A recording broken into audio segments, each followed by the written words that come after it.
Shouldn't clap my hands. Okay guys, episode 3 of my podcast, or my ramblings about random stuff to do with CrossFit. Haven't really decided on like a format that I'm going to go with, as in like, I'll do a segment on this every week and this, like tips for cross workouts or something else and something else. But yeah, so basically it's just 30 minutes ish of me rambling again. So what I want to chat about this week is something I found online, and that was something kind of interesting and building on like the Matt Fraser versus Rich Froning thing of last week. And last week I was just saying how I think Matt Fraser is a much better athlete than Rich Froning is, and he's much better at CrossFit, and he's definitely at a higher level, and I stand by all that kind of stuff.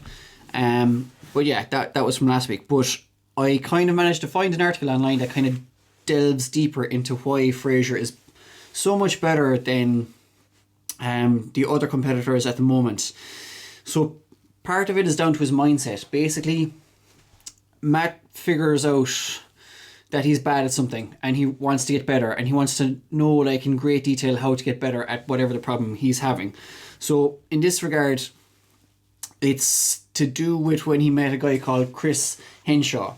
So Chris Henshaw is a guy is a coach. He's well known in the CrossFit world, and he's an endurance coach, and he's worked with loads of athletes, like there's a list here: Jason Kalipa, Annie Torres-Daughter, Rich Froning, Camille LeBlanc-Bazinet, Julie Vichet, Tia Claire Toomey, and of course Matt Fraser as well. They're just some of the athletes he's worked with, and basically like CrossFitters, I'd be very typical of an average CrossFitter, an average RX CrossFitter.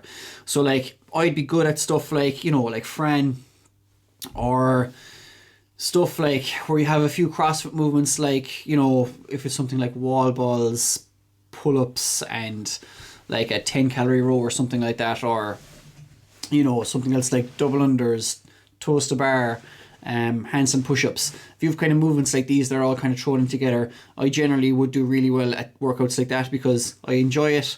I practice workouts like that. It's kind of makes up the bulk of my CrossFit training, which is kind of just, the class, the average CrossFit class, and the other stuff then, like when it comes to like stuff like running long distances and really long workouts that really test your aerobic capacity, I would suffer a lot with that. And I think it's kind of generally the same for people in my gym, at least anyway.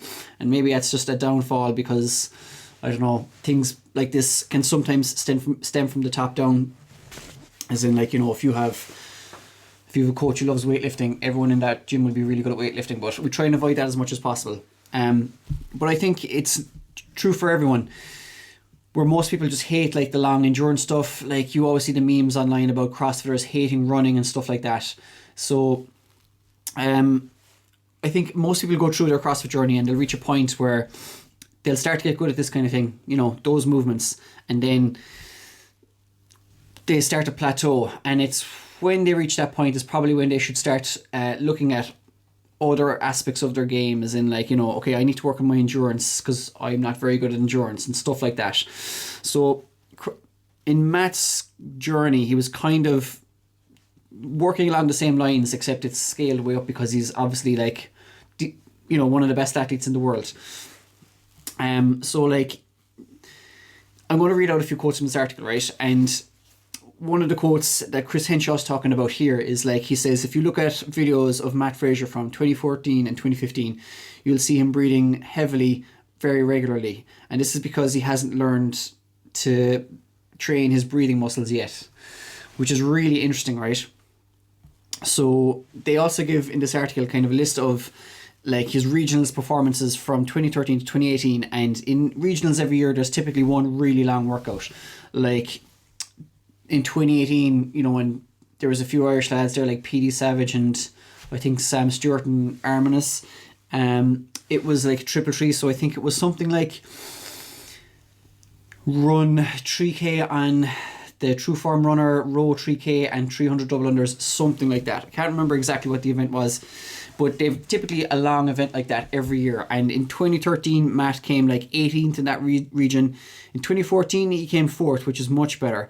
But then it was after that when it was between 2014 and 2015 when he met Chris Henshaw, this guy, this endurance coach. And then 2015, he came 1st, 16 came 1st, 17 came 1st, 18 2018 he came ninth, but he won every other event that weekend, so that's not too bad. But you can see like that he met this guy and he learned to better his breathing technique, and that's what led to huge success for Matt in that kind of in everything. Well, in specifically to do with the endurance part of CrossFit, but also because he was good at everything else, it helped everything anyway. And they kind of in this article give more kind of background about the story. So like Matt met this guy at it was like a CrossFit endurance course. I don't think they run that course anymore. They kind of changed that format a couple of years ago. Instead of like CrossFit specific courses, it's like kind of CrossFit preferred courses, and they kind of contracted into outside companies, but that's a different story anyway.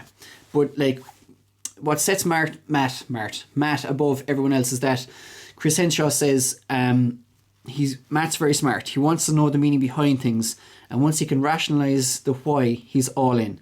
That's a rare quality when an athlete takes ownership on the decisions the way Matt does.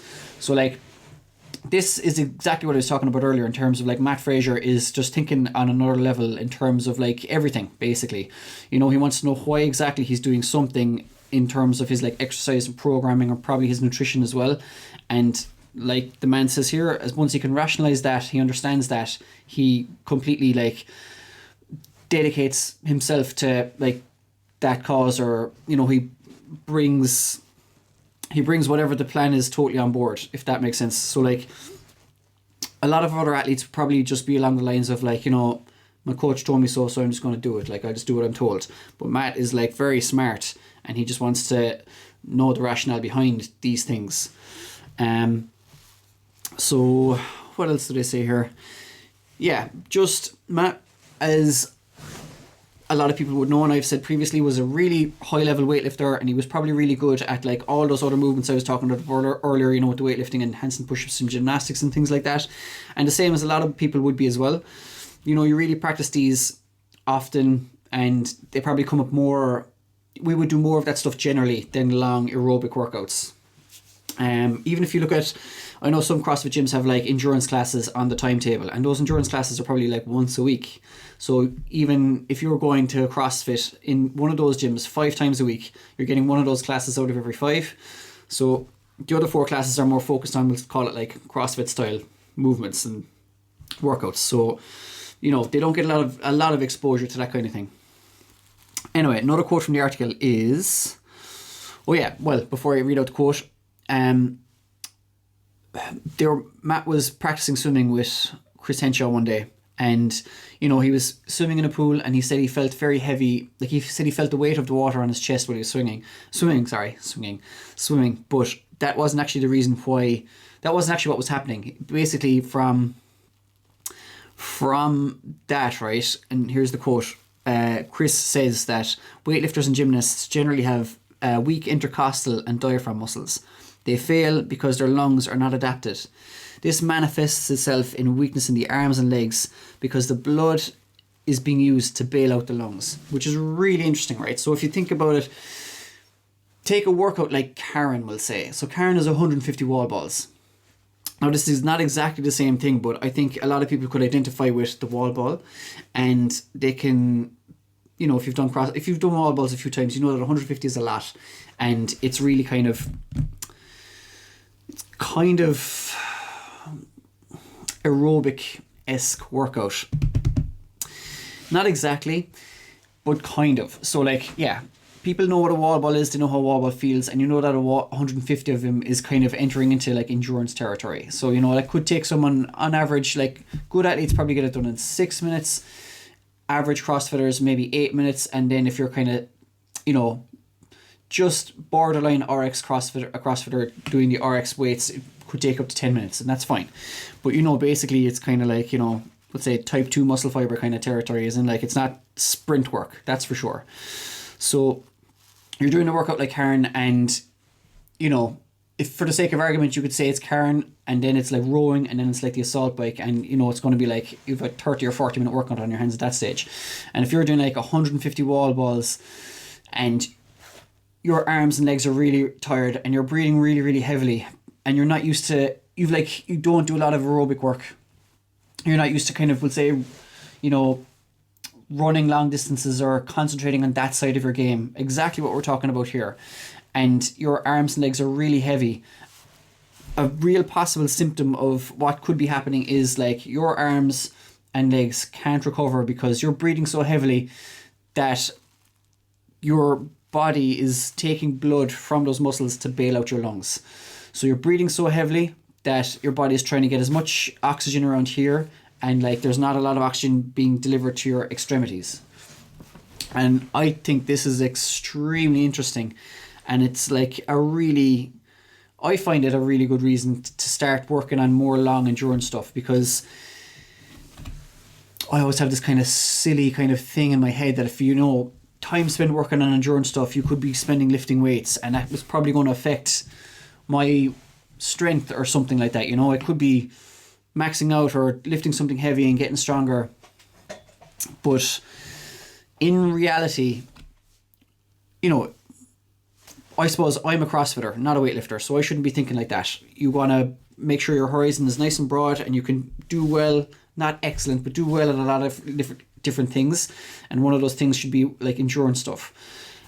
Plus, whatever tiny little bit of gain you might get from lifting, like that 0.1% of improvement you might get from lifting weight, you actually might have way more carryover working on your endurance for your WODs. So like, you build your endurance, that's going to have a much better effect on your WODs, because that whole phenomenon that we were just talking on here of basically like, your blood is being used to bail out your lungs instead of flowing where it should be to the muscles that are working, like that doesn't happen because you've better aerobic capacity. That is extremely interesting, and I think that's a great excuse to start working on that. So I know I said motivation is crap recently, but like if you're looking for a reason to get motivated to start, running at home at the moment during the lockdown, or working on a spin bike or something like that, like just to throw yourself on a machine like that for 20 minutes or go jogging for 20 minutes or whatever it is, there's a good reason. So yeah, that was like phase 1 of this part of the article, where basically they start realizing this and working on that. So phase 2 then, right? Here's another quote. Phase 2 was for Fraser to develop the cadence or rhythm to his breathing. If you can establish a reliable and predictive breathing pattern when moving, the brain can predict when the next dose of oxygen is coming, and it can relax the muscle group accordingly. Again, fucking bombshell, right? Really interesting. So when we're working out, I'm currently for my members programming like a 5k twice a week, but it's totally optional. I'm committing to doing at least one of those every week. The reason I'm not going to do 2 is because I definitely want to make sure I'm taking at least 1 full rest day from the workouts. But I'm committing to at least one of those every week anyway. And the last time I did it, after reading this article, I really was concentrating so hard on basically like something around like 2 steps breathe in, 2 steps breathe out, and trying to develop that cadence or rhythm to my breathing. So for exactly what the reason that's being said here, that other muscle groups can be relaxed.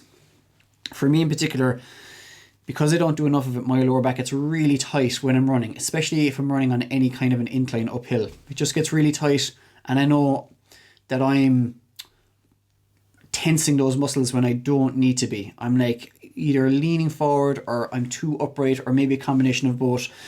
But because the running feels like a little bit unnatural at the moment, because it's dark outside, I know I'm not doing enough of it, that I feel very tight in my lower back, and then it doesn't get a chance to like recover. The blood doesn't leave the muscle, so it's just this constant pump unless I slow way down, which is kind of annoying. But this is going to be part of my strategy anyway, to help those muscles relax and just keep concentrating on the breathing. And I think people should do the same thing at home if they're listening to this and they're going out for a run or whatever. It's just like develop your cadence or your rhythm and keep like your breathing kind of the same frequency the whole time, once you get going anyway, at least. Yeah, really interesting shit. So that's kind of like, they're the main takeaways for people like us who are working out at home, who are just kind of like, you know, your average everyday CrossFitter is like, you kind of want to do your endurance work to develop your breathing muscles so they're strong and they're not causing you to fail elsewhere. And then also you want to develop your rhythm for your breathing. So when you're running or doing your endurance work, if we ever get back into the gym and on the bikes and the rowers and the skiers for long periods of time, is that you can relax other muscle groups that don't need to be so tight. And your brain can just deliver like the next dose of oxygen because it knows it's coming and all that shit.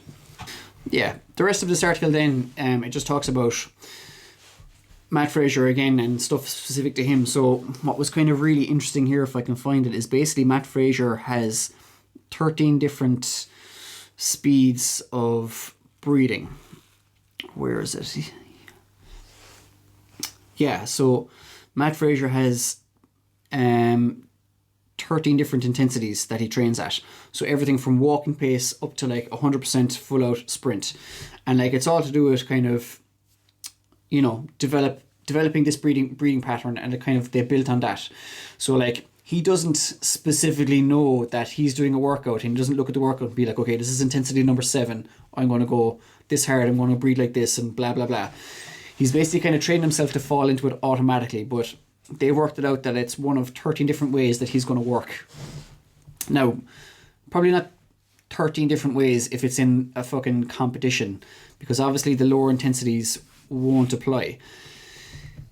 But for the games this year, when like they were doing that really long run on the ranch, it was obviously one of the lower intensities that he had to kind of get into and maintain. And I'm pretty sure that his, like, if you were watching that event, they did a run for from A to B that was however many miles, something like 5 miles through fucking shitty terrain, or 5 or maybe 3 miles. Was it like 5 km or 5 miles? We'll just say for the sake of argument it was like 5 kilometers. 5 kilometers or 3 miles through like terrible, shitty, rough terrain. And then Dave Castro goes, okay guys, you're halfway through the event, back you go. And they thought they were joking. They were like, haha, good one, fucker. But he's like, nope, I'm serious. He was carrying a gun. He was strapped. He was strapped in case things got fucking shitty. But yeah, he was carrying a gun. That's beside the point. So basically, the lads were like, off they went again. And I must check this myself, but I'd say Matt's time, Matt was first over the finish line, and he was first again over the finish line for, well, the real finish line we'll call it. So he was first to the halfway mark, and then he was first over the finish line.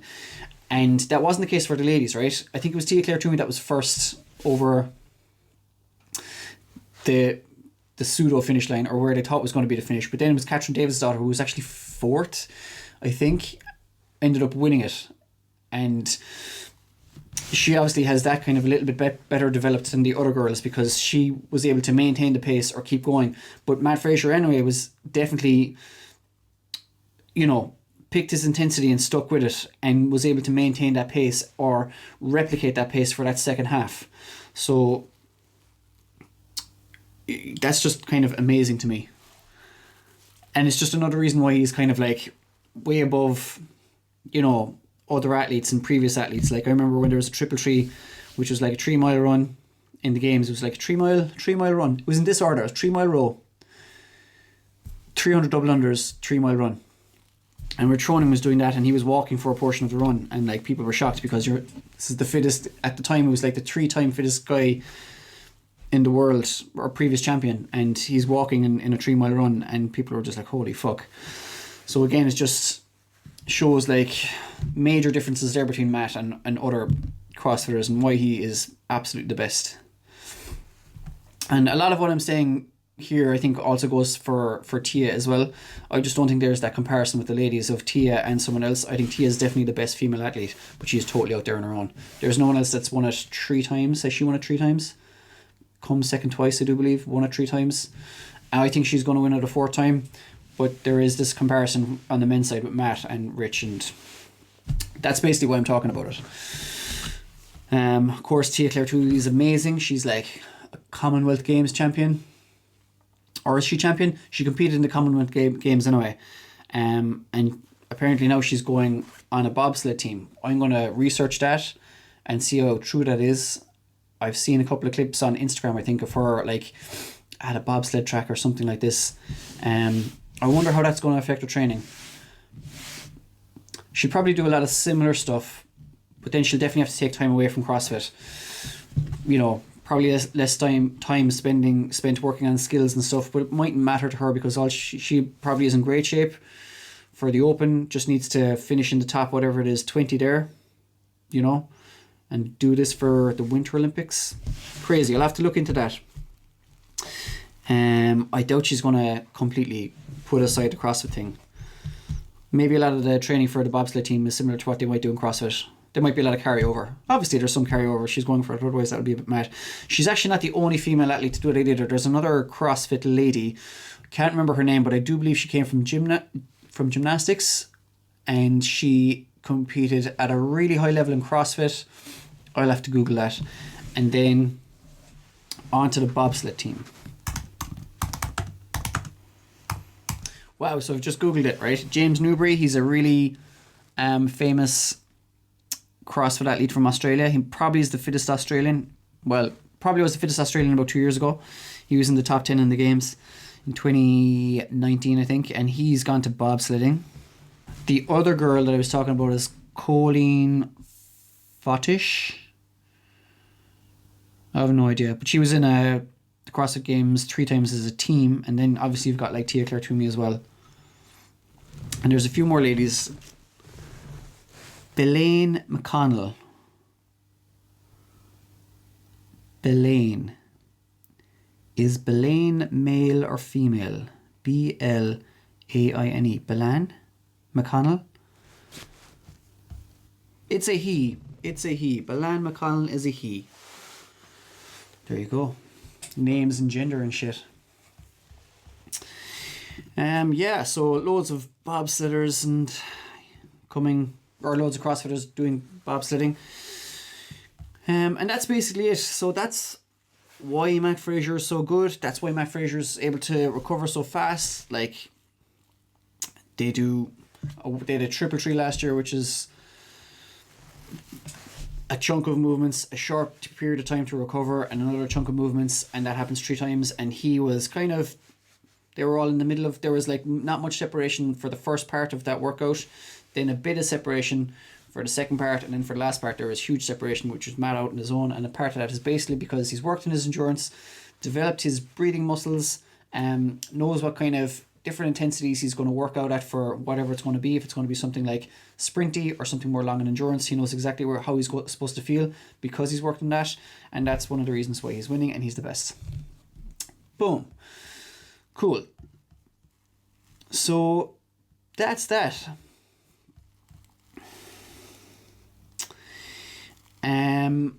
Another thing that the affiliate owners were emailed during the week was just like a statement from CrossFit. So this would be something that isn't really released publicly, but it's not anything fucking secretive, but it was kind of like an email that says what to expect from the CrossFit Open in 2021, and it just says there's going to be some significant changes, continent-based competition boundaries, new adaptive divisions, more online qualifying stages will give more athletes the opportunity to participate in advance. These changes are geared towards inclusivity and accessibility, supporting the Open's place as our most unifying, motivating event of the year. And then they have like a few key changes that are outlined in the rule book and workout location and validating scores. And they say that like anyone who's going to do a workout in their garage at home has to video it if they think they're going to be in the top 10% for validating their scores and so on like that. They go on about the foundations division, required equipment and stuff like that. And they also send us an email being like, how do you plan on running your Open? Think about it. Yeah, so that's kind of cool.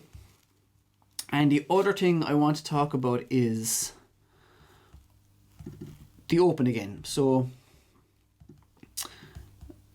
like there is sport going on, but there's not like a massive amount of sport going on. So I'm going to talk about the Open, and I still think the Open's a good thing to focus on. We're about 7 weeks away from the Open, and the Open's a good thing to focus on because, you know, it's starting to creep forward now. 7 weeks, less than 2 months, and those weeks are going to fly by. because I presume everyone's sticking to their routine, you know, and there's been a couple of days this week especially where I have just had fucking zero motivation to go to the gym, but I was like, fuck it, just get in the car, go to the gym, work out, do the home workouts that everyone else is doing, and I do some other shit as well.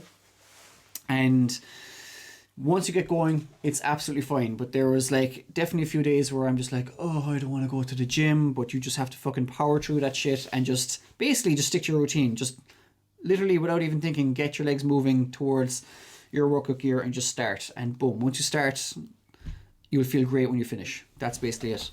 So, okay. There was an infographic released by WOD Prep, and it was basically 5 movements to focus on for the CrossFit Open. And this was a couple of years old, right? So this was made in 2019, and I updated it, and I put it up on Facebook, and I said, updated by CrossFit PMI, but I gave all the credit to WOD Prep still. So I'm just like taking his shit and just updating it. And I'm going to post this in the video and post it on Facebook as well for the crack, but just looking at the list of movements, right? So we've got a list of movements that have come up very frequently every single year. And then underneath that, you have a list of movements that came up like almost every year. And then underneath that, you have like the movements that have come up infrequently. And some of those are new movements as well. So the 4 movements that have come up every year are, since 2011, are toes to bar, double unders, thrusters, either with a barbell or dumbbell, and muscle ups. So going off the list of equipment that we know is out there, I think we can safely take away muscle ups, right? Definitely ring muscle ups anyway, because rings weren't in the list of equipment to have. And I think we can take away bar muscle ups as well, because there's the idea that this is going to be done at home in your garage. And I would be confident in saying that a significant percentage of people would not be able to do a bar muscle up at home in the garage because of clearance from the bar to the ceiling. Like, I'm sitting here, I'm looking at the door, and I'd say the ceiling in this room would be average enough, similar to what would be in a lot of garages. It's just normal height, whatever it is. It's probably, 2.5 meters from the floor. Yeah, we'll just say it 2.5 meters high, probably a little bit higher. And you'll need to put up a pull-up bar that's about 2.2 meters from the ground, depending on the person, because everyone's going to put up their own pull-up bar to an individual height, So tall guys are probably going to put it like way up there, like, 8 feet off the ground. So like 2 meters, 2.5 meters, or 2.25 meters, or something like that. And if you're in a 2.5 meter space, you won't have a lot of clearance then to do like a bar muscle up. You have like this much space. So I think we can safely rule out bar muscle ups. And another reason we can rule out bar muscle ups as well is because there is going to be the second qualifier that will be done in gyms for the top 10% to move them on to the next stage, or towards what will be like regionals, or the continental part, basically. We just call them regionals because we don't know what they're called at the moment. But yeah, complicated shit like that will definitely be in the second part. You'll definitely have like ring or bar muscle ups. So that leaves us with 3 movements that are very, very likely to come up. Toes to bar, which can be done on the pull-up bar. Double unders and thrusters. Those 3 movements have come up every year. 1 year, right, the thrusters did come up with dumbbells, but they still come up. That was last year. That was actually 2 years. 2 years in the past that they have come up in the form of like dumbbells, but there's still a thruster, and it'll probably come up again. So you're guaranteed to have those 3 movements again, I think, because there's no reason why they would exclude that. Chest to bar pull-ups came up every single year except in 2020. They did not come up in 2020. So they're extremely likely as well. And I know we're doing the home programming at the moment, and a lot of people don't have access to a pull-up bar. But if you keep doing a lot of, bicep curls, bent over rows, you can do door rows or some kind of like that inverted row on a table or something like that. And that will get you like 95% of the way there in terms of like muscle that you need, or ability that you need to do like a pull-up. Especially if you can do 1 or 2 or about 3 strict pull-ups, then once you have a nice kip as well, you can do kipping pull-ups, and then you'll be able to string together a set of 10 before you know it. It's very easy. So moving on from those movements then, the next kind of level of stuff is like snatches. Snatches came up every year except for 2018, and like snatches weren't exactly programmed last year. It was like ground overhead last year, but that was basically everyone did a light snatch for that. So we might as well just say it came up last year. Snatches came up along with wall balls, burpees, deadlifts, cleans, squatter power, rowing, box jumps, handstand push-ups, overhead squats, and shoulder to overhead, okay, which is shoulder to overhead. It didn't come very often at all, actually. It was push jerk or whatever. So yeah, snatches very likely to come up because we have a barbell. Can't see why they wouldn't. Wall balls definitely not coming up because there's no wall ball listed in the equipment needed. Burpees, I think burpees are very likely to come up. The only year burpees were not in the open, some form of a burpee, by the way, it isn't like burpee over the bar, whatever, it was 2015. Deadlifts are really likely. They came up last year. Really heavy deadlifts last year. They weren't there in 2019. They weren't there in 2012. But other than that, they were there, and they're very likely to be there again. There weren't cleans last year, but there were clean and jerks last year. So cleans came up like 7 out of 10 years.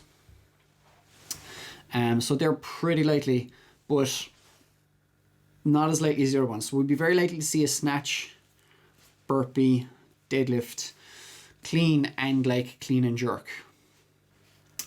We're guaranteed something on the box as well. So box jumps came up six times out of the last 10 years. We're very likely to, 10 years, yeah, this is the 10th year. So out of the last 9, box jumps were there. And they've told us that we need a box, and there's only a few things you can do with the box, which is going to be box jumps, burpees over the box. Talking about RX movements, we'll just say dumbbell box step-ups, and yeah, that'll be mainly it. Other than that, I'd say the box would be used for scaling options like bodyweight step-ups or pike push-ups off the box or something like that, or it could be box dips or something, you never know.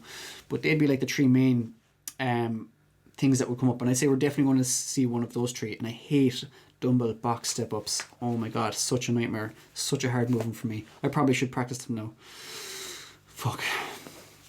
Okay, moving down the list then in terms of frequency, we got like handstand push-ups, overhead squats, shoulder to overhead, and walking lunges. So handstand push-ups came up 1, 2, 3, 4, 5, 6 times. 1 year it was strict. I can't see any reason why handstand push-ups wouldn't come up again, because like I've said before, like everyone's got a fucking wall. I know some people have freestanding rigs. Even one of the coaches there at the gym put up this amazing rig that he built, which is freestanding, and it is ridiculously high. 10 feet off the ground is where the barbell is. Holy fuck. So 10 feet. Picture where your wall ball target is, and that's how high his pull-up bar is. And the guy's like 6'2" or 3", but that's still fucking very high. Anyway, even in that situation where he has got his rig, like if he's got a workout, they put up like toaster bar and handstand push-ups in the same workout, like he is still going to be somewhere near a wall where he can do his toaster bar and then walk, even if it's like 10 feet or 15 feet or 20 feet in the garden over to the wall to do his handstand push-ups. It can still be done, and you could set up a camera to capture that as well. I can't see why there wouldn't be handstand push-ups. Like there mightn't be handstand push-ups, but it would definitely be a mistake to assume that there won't be. So I think pretend that there is. Overhead squats don't come up that often, but they definitely could because barbells are there. Shoulder overhead definitely could with a dumbbell or kettlebell, because that's just like working with a barbell or dumbbell. Walking lunges definitely won't. Definitely won't, because not no one, but a lot of people will not have 25 feet of space to do a walking lunge. So I think we can safely scratch that off the list. So far we've gotten rid of like muscle ups, wall balls, rowing, and walking lunges. Any type of walking lunge, forget about it, I'd say. Definitely could have lunges on the spot. So maybe I should have crossed out the walking and just left it in the lunges, because you could have lunges, but not walking lunges. Next movement I added into the list was pistols, right? Because pistols came up for the first time last year, and I think they will definitely come up because pistols are really easy to scale as well. So I can't see why they wouldn't come up again. Clean and jerks came up 3 times last year and 2 years before that. Dumbbell snatches only came up twice, and we haven't seen them in 2 years, so they're due to make an appearance. Handstand walks will definitely not be coming up because of the same reasons that I mentioned earlier with the lunges. Push-ups. Push-ups only came in 2011, and they will definitely not be there, but they will be there as a scale option for scale athletes. I think it would be amazing if push-ups were an RX movement in a workout, like hand release push-ups, and they'd be easy to judge as well. Release your hands, lock out your elbows at the top, your knees aren't touched, something like your knees aren't allowed to touch the ground at all, your toes have to stay on the ground at all times. That'd be absolutely amazing. Wishful thinking though. Dumbbell squats, we've only seen them once. We throw a dumbbell up on your shoulder and you squat. That was in 2018. Dumbbell hang clean and jerk, 2018 was the year there was no barbells, it was dumbbells only. And there had dumbbell hang clean and jerk that year. Huge possibility. Dumbbell box step up, my least favourite movement, and that was in 2019. So that is basically the list of shit that we have seen so far. And that we've only really, with all the movements that have come up, we've only really ruled out 5 movements. So there's still about like 14 left and possibly some new stuff. So you can't really put a cap on the number of movements that might come up. Now, so with that knowledge in mind, for the crack, I'm going to make like a prediction about the repeat workout. So the format for the Open this year is only like 3 weekends, 3 workouts.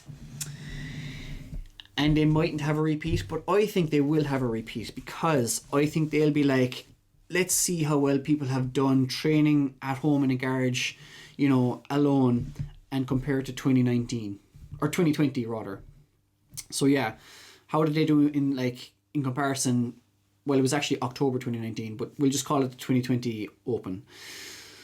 So yeah, well, there was no 2020 Open. So just not to confuse things, right? We'll just say, how are they doing now in March of 2021 compared to October, November of 2019?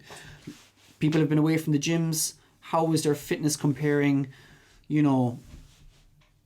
I think they might be just curious just to see how people compare. And I think that might be reason enough to pull in one of the open workouts from 2020.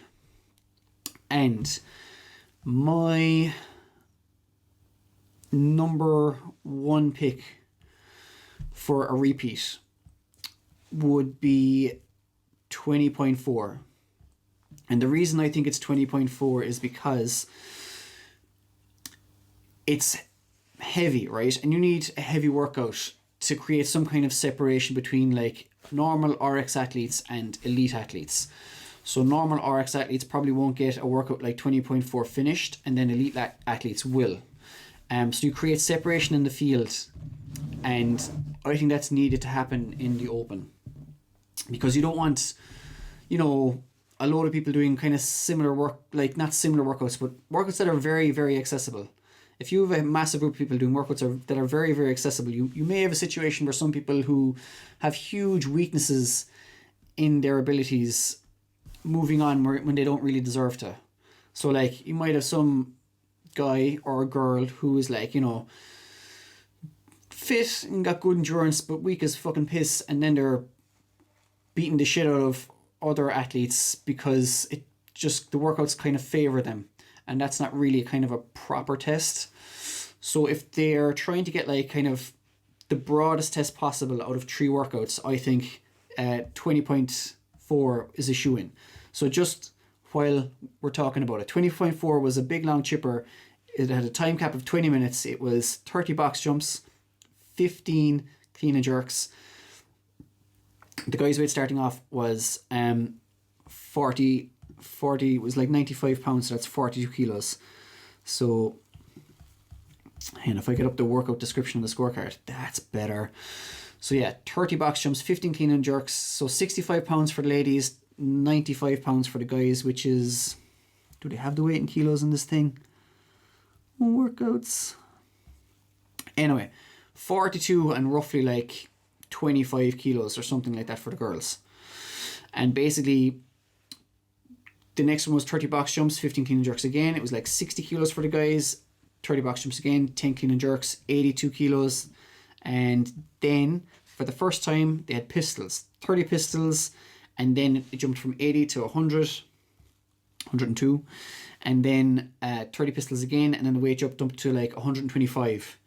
Can't work out the conversion for the girls' weights as quick. I'm sorry. I'm too used to seeing the guys' weight, so that's we just spit it up very quickly. But for the girls, I'm not sure what it was. 175 pounds, whatever that is.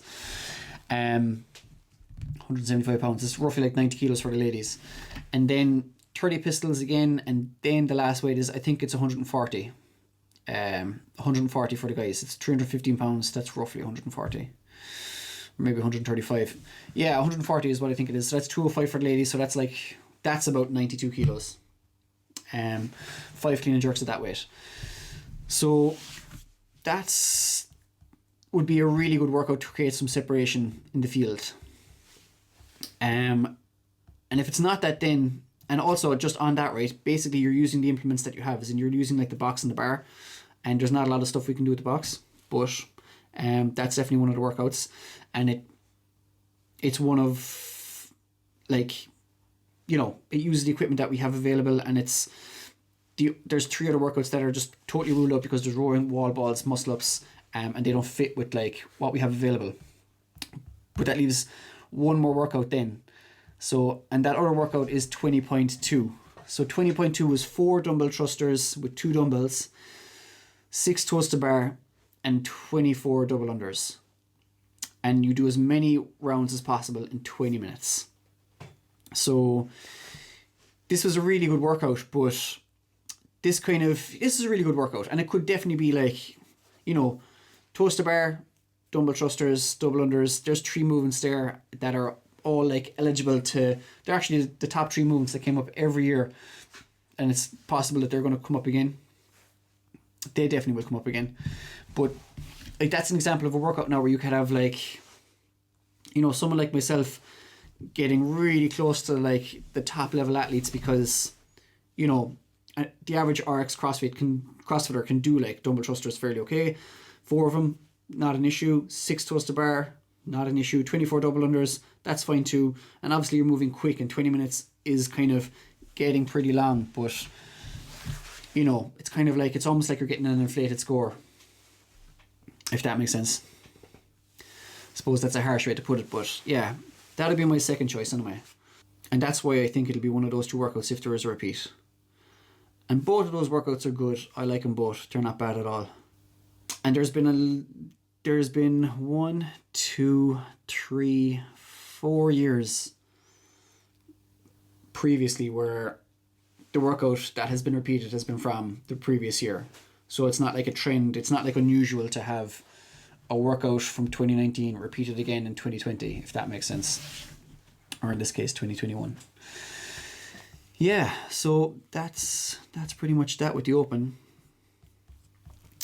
So again, if you were to take away anything from those ramblings, be very prepared, guys, to see some toes to bar. So practice your V-ups at home. Double unders, there's absolutely no reason why anyone can't practice double unders at home. Skipping rope, get a mat so you don't ruin the rope. Skip away to your heart's content. And thrusters, everyone can practice a thruster. You don't even need a dumbbell. You can have like a heavy implement and throw it up overhead. But yeah, those are top 3 movements that we're guaranteed to see. Yeah, and there'll definitely be some variation of a burpee as well. But that's okay, because every home program has got burpees in it at the moment. And that's it. That's pretty much all I have to say about things. So that was me talking about Mat Fraser and why it's important to work on your endurance, and also CrossFit Open predictions and movements that you are guaranteed to see and you should definitely be working on. Cool.